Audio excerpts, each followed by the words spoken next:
The chapter is synthetic fibres and plastics. इस chapter काफ़ी easy है लेकिन लर्न बहुत कुछ करना पड़ेगा। तो फाइबर्स दो तरह का होता है, नेचुरल फाइबर्स और सिंथेटिक फाइबर्स। जो फाइबर्स हम लोगों को प्लांट से मिलता है जैसे कॉटन, जूट, वुल, सिल्क, ये सारा नेचुरल हो गया। और जो फाइबर्स हम लोग लैब में सिंथेसाइज करते हैं, कंप्लीटली ह्यूमन मेड होता है, उसको सिंथेटिक फाइबर्स बोलते हैं। तो इसमें हम लोग सिंथेटिक फाइबर्स के बारे में पूरे चैप्टर में पढ़ेंगे। सिंथेटिक फाइबर्स डेली लाइफ में बहुत काम आता है। बहुत सारा डिसएडवांटेजेस भी है लेकिन बहुत काम आता है। क्या क्या प्रोडक्ट है सबके बारे में हम लोग एक एक करके पढ़ेंगे। तो जिस तरह से एक नेकलेस होता है ना, मोती का माला, अलग अलग बीड से इस तरह से रहता है, ठीक उसी तरह से पॉलीमर्स बोलकर एक चीज होता है। पॉलीमर्स मतलब छोटा छोटा केमिकल का मॉलिक्यूल कंबाइन कर करके एक बड़ा चेन जैसा बनाता है, उसको पॉलीमर्स बोलते हैं। तो natural fibres are made from simple molecules called monomers.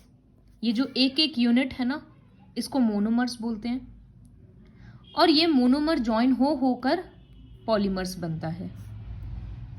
Synthetic fibre भी ऐसे ही बनाया जाता है, अलग केमिकल रिएक्शंस के थ्रू केमिकल मॉलिक्यूल्स का ही, सब्सटेंसेस का ही इस तरह से बड़ा चेन बनाया जाता है, जिसको पॉलीमर बोलते हैं। इस बड़ा चेन को पॉलीमर, एक एक को बोलते हैं मोनोमर। और ये जो प्रोसेस है ऐसे फॉर्मेशन का, इसको बोला जाता है पॉलीमराइजेशन।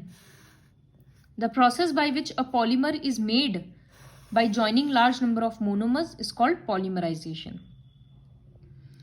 और इसी से इंडस्ट्रीज का इतना ज़्यादा, जो आज का सिविलाइजेशन है उसका डिमांड इसी से मीट हो रहा है। ग्रोइंग पॉपुलेशन, इंक्रीजिंग नीड, इस तरह से ये सब चीज़। कभी कभी क्या होता है कि कुछ नेचुरल चीज़ में एक पॉलीमर मिला दिया जाता है, एक सिंथेटिक चीज़ मिलाया जाता है, जैसे वल्कनाइज्ड रबर। तो रबर एक नेचुरल प्रोडक्ट है ट्री से, लेकिन उसमें सल्फर मिला दिया जाता है। तो एक नेचुरल है, एक सिंथेटिक है। तो इस तरह के सब्सटेंसेस को बोला जाता है सेमी सिंथेटिक। अब हम लोग different type of synthetic fibres के बारे में पढ़ेंगे। तो सबसे पहला फाइबर है रेयॉन, या फिर आर्टिफिशियल सिल्क भी बोलते हैं। नाम से ही समझ में आ रहा है कि ये सिल्क के जैसा लुक देता है, इसी वजह से इसको आर्टिफिशियल सिल्क भी बोलते हैं। A fiber having properties similar to that of silk was obtained by chemical treatment of wood pulp. देखो, wood pulp में कुछ कुछ केमिकल्स डालकर, तो wood pulp नेचुरल है ना, तो इसी वजह से ये सेमी सिंथेटिक फाइबर हो गया। यह इसको रीजेनरेटेड फाइबर भी बोला जाता है। यहाँ लिखा है देखो, क्योंकि नेचुरल फाइबर को ही अलग अलग प्रोसेस से रेयॉन बनाया जाता है उसी से, तो इसी वजह से इसको रीजेनरेटेड फाइबर भी बोला जाता है। Yet is not completely an artificial fiber. इसका काम क्या है, रेयॉन क्यों बनाते हैं? क्योंकि ये टच करने में और लुक में सिल्क का लुक देता है। तो ये कॉटन वगैरह के साथ मिक्स भी किया जाता है, वुल के साथ भी मिक्स किया जाता है कारपेट बनाने के लिए, कॉटन के साथ मिक्स किया जाता है बेडशीट बनाने के लिए। रेयॉन मटेरियल काफ़ी ठंडा होता है और कंफर्टेबल होता है, और इसमें कलर वगैरह बहुत इजीली चढ़ता है, तो कपड़ा बनाया जाता है। समर में इसको पहना जाता है क्योंकि स्वेट एब्जॉर्ब करता है, तो गर्मी कम लगता है। सूट, जैकेट, ये सब चीज़ बनाने में काम आता है। It is widely used in industries in surgical products and tyre cords. Surgery का प्रोडक्ट्स वगैरह बनाने के लिए ये सब काम में भी आता है। Rayon is known as names like viscose rayon and art silk. कपड़ा वाला इंडस्ट्री में इसको ये सब नाम से भी जानते हैं। नेक्स्ट प्रोडक्ट है, तो लर्न क्या करना है, सबका यूजेस लर्न करना है। और जैसे इसका पर्टिकुलर नाम हो गया कि rayon is also known as regenerated silk और रीजनरेटेड फाइबर वाई, तो वैसे लर्न करना होगा। उसके बाद एक्चुअली सिल्क बहुत कॉस्टली फाइबर होता है, तो इसी वजह से ये सिंथेटिक जो रेयॉन हो गया, ये सस्ता भी पड़ा और लुक भी सिल्क का दे रहा है, तो लोग इसीलिए ज़्यादातर अब इसको प्रेफर करने लग गए। सारे सिंथेटिक पॉलीमर्स का यही बात है, ये सब सस्ता होता है तो लोग प्रेफर ज़्यादा इसको करते हैं। नेक्स्ट है नाइलन। तो एक्चुअली यही पहला ट्रूली आर्टिफिशियल फाइबर है। जहाँ इसमें सारा प्रोडक्ट्स, सारा रॉ मटेरियल्स आर्टिफिशियली है। नायलन नाम इसलिए पड़ा न्यूयॉर्क और लंदन क्योंकि यहाँ के 2 साइंटिस्ट मिलकर इसको बनाए थे, तो इसी वजह से इसका नाम नायलन पड़ा। ये सबसे पहला फुल्ली सिंथेटिक फाइबर है। इसको बोला जाता है वंडर पॉलीमर। बहुत इलास्टिक है, टेंसाइल है, मतलब जल्दी से फटता नहीं है, और सिल्क के जैसा अपीयरेंस है। सॉक्स, कारपेट्स, हॉइजरी आइटम्स, पैंट वगैरह बनाने में काम में आता है। मिलिट्री एप्लीकेशन जैसे रस्सी बनाना, पैराशूट बनाना, ये सब में काम में आता है। और इसका लास्टिंग बहुत ज़्यादा है, तो ये सीट बेल्ट, टायर कॉर्ड्स, कपड़ा, ये सब बनाने में काम आता है। घर का आइटम जैसे टूथब्रश, कोम्स, हुक्स, देखने में लगता है ना प्लास्टिक है, लेकिन वो नायलन से बना होता है। It is used for making ropes for rock climbing and also used for making fishing nets. तो वो सब हम लोगों को लग रहा है प्लास्टिक है, लेकिन अलग अलग टाइप का होता है। नेक्स्ट फाइबर है टेरिलिन। ये भी कपड़ा वगैरह बनाने में काम में आता है। टेरिलिन भी नायलन के जैसे इलास्टिक है, हाईली ड्यूरेबल है, रिंकल रेजिस्टेंट है, मतलब सल नहीं लगता है। मॉथ रेजिस्टेंट है, मतलब उसमें इंसेक्ट वगैरह नहीं लगता है, जैसे लेदर में फंगस हो जाता है, इसमें वैसे नहीं होता। तो कपड़ा बनाने में काम में आता है। ये वाटर एब्जॉर्ब नहीं करता है, तो इसीलिए कपड़ा बहुत ज़्यादा कंफर्टेबल नहीं होगा। इसका सेल बोट्स बनता है, रेनकोट बनता है। It is use for making conveyor belts. Airport वगैरह में देखते हैं ना बैगेज क्लेम में, जिसके ऊपर सामान रखा हुआ रहता है, वो पूरे घूमता रहता है, तो वही है कन्वेयर बेल्ट्स। और वो घर का कुछ काम मतलब घर सजाने के काफ़ी सारा प्रोडक्ट इससे बनता है। तो बहुत सारे चीज़ों में टेरिलिन मिक्स कर दिया जाता है। जैसे कॉटन में टेरिलिन मिक्स कर देंगे तो टेरी कॉटन, सिल्क में मिक्स कर देंगे तो टेरी सिल्क, टेरी वुल। इस तरह से नेचुरल प्रोडक्ट्स में भी टेरिलिन मिक्स कर दिया जाता है। Next polyethylene terephthalate. इसका प्रोनाउंस होता है थैलेट, पीएच साइलेंट है। ये भी एक सिंथेटिक पॉलीमर है। बॉटल्स, बॉक्सेस ये सब बनाने में काम में आता है। सॉफ्ट ड्रिंक्स वगैरह का जो भी डब्बा सब होता है वो सब इससे बनता है। ऑयल कंटेनर्स जैसे यहाँ दिख रहा है। मैग्नेटिक टेप्स वगैरह बनाने में काम में आता है, कैसेट रिकॉर्डर, ये सब चीज़।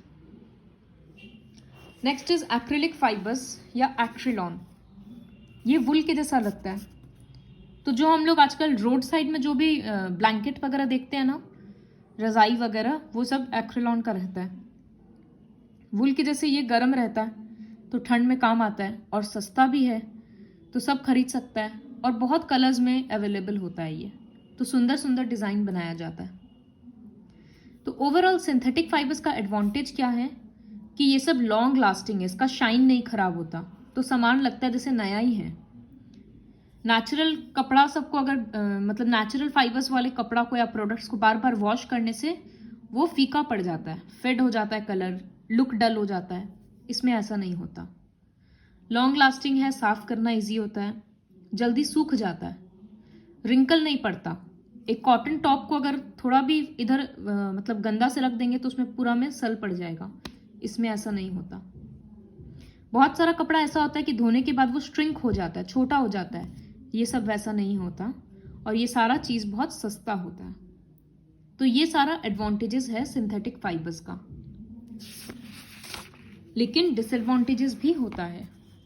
क्या है कि लो मेल्टिंग पॉइंट है, मतलब बहुत जल्दी गल जाता है, and they burn to form small sticking beads at high temperature.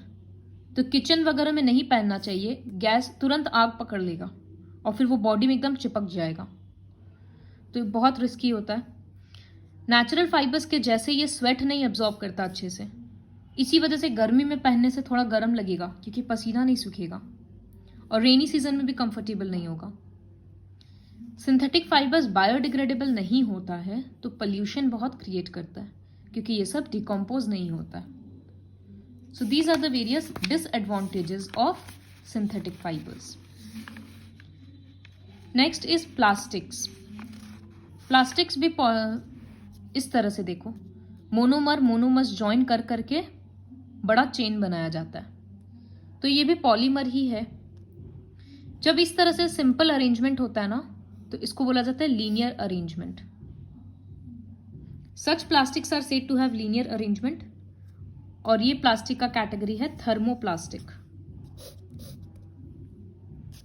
कभी कभी इस तरह से पॉलीमर्स लिंक्ड किया रहता है, क्रॉस बना हुआ, तो इसको बोलते हैं क्रॉस लिंक्ड अरेंजमेंट, और इस तरह के प्लास्टिक को बोला जाता है थर्मोसेटिंग प्लास्टिक्स।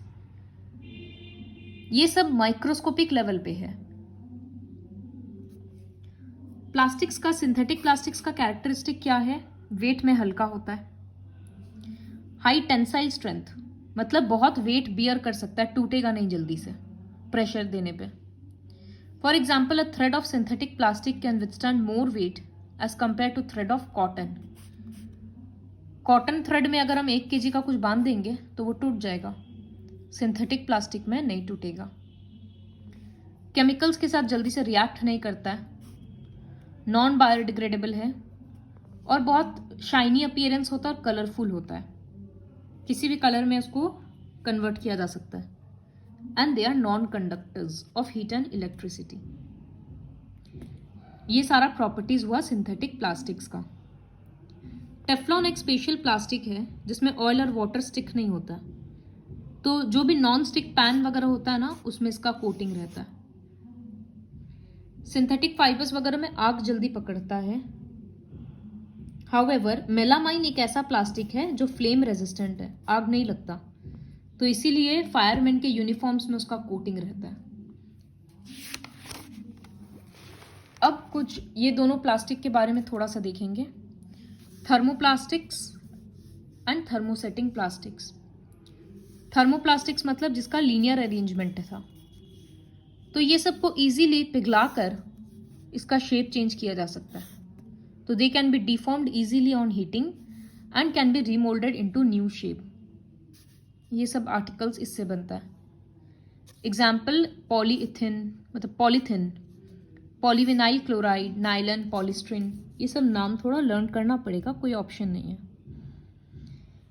थर्मोसेटिंग प्लास्टिक्स मतलब जो ऐसे क्रॉस लिंक था इस तरह से, तो इसको हीट करने से ये खराब हो जाएगा, इसका रिसाइकल नहीं किया जा सकता। Bakelite and melamine are examples. Bakelite heat और इलेक्ट्रिसिटी का कंडक्टर नहीं है, तो ये इलेक्ट्रिकल स्विच और हैंडल्स बनाने में काम आता है, कुकिंग यूटेंसिल्स का हैंडल्स। और मेलामाइन फायर रेजिस्ट करता है और दूसरों के कंपैरिजन में हीट ज़्यादा टॉलरेट कर सकता है, तो वो काफ़ी सारा ऐसा कपड़ा बनाने में काम में आता है, मतलब फायर रेजिस्टेंट कपड़ा बनाने में काम में आता है। तो थर्मोप्लास्टिक्स और थर्मोसेटिंग प्लास्टिक्स में डिफरेंस लिखने के लिए आएगा, अरेंजमेंट का डिफरेंस लिखेंगे, फिर थर्मोप्लास्टिक्स के लिए लिखेंगे it can be deformed easily and remoulded into a new shape. Thermosetting नहीं होता ऐसा, वो लिखेंगे, और दोनों का एग्जाम्पल्स लिख देंगे। नेक्स्ट टॉपिक्स थोड़ा इजी है, वो खुद से पढ़ना ज़्यादा। प्लास्टिक्स एंड द इन्वायरमेंट में बायोडिग्रेडेबल, नॉन बायोडिग्रेडेबल क्या होता है वो पता है। जो मटेरियल नेचुरल प्रोसेस से डिकम्पोज हो जाएगा वो बायोडिग्रेडेबल, और जो नहीं होगा वो नॉन बायोडिग्रेडेबल। तो प्लास्टिक्स नॉन बायोडिग्रेडेबल है, इस वजह से वो ड्रेनेज सिस्टम को ब्लॉक कर देता है। गाय और या फिर कोई भी स्ट्रे एनिमल खा लेता है तो चोक हो जाता है उसका गला, या डाइजेस्टिव सिस्टम में जाकर फंस जाता है। सालों साल प्लास्टिक ऐसे ही पड़ा रहता है, डिकम्पोज नहीं होता, जैसे इन्वायरमेंटल पोल्यूशन होता है, और अगर जला देंगे तो उससे एयर पोल्यूशन होगा। तो ये सारा प्लास्टिक्स का डिसएडवांटेजेस है। तो क्या कर सकते हैं हम लोग? प्लास्टिक रैपर्स को केयरलेसली फेंकना नहीं चाहिए, बार बार रीयूज करना चाहिए। बायोडिग्रेडेबल और नॉन बायोडिग्रेडेबल सब्सटेंसेस को सेपरेटली स्टोर करना चाहिए ताकि कुछ रिसाइकल हो पाए, और जो बायोडिग्रेडेबल है उसका कॉम्पोस्ट बना दें। Follow the 4 Rs। और इन्वायरमेंट प्रिजर्व करने के लिए जितना हैबिट्स हम लोग अडॉप्ट कर सकते हैं वो करना चाहिए। जैसे प्लास्टिक बैग्स के बदले कॉटन या जूट का बैग लो, अगर ज़रूरत नहीं है तो शॉपकीपर से प्लास्टिक मत लो, ये सारा habits. So this is about synthetic fibres.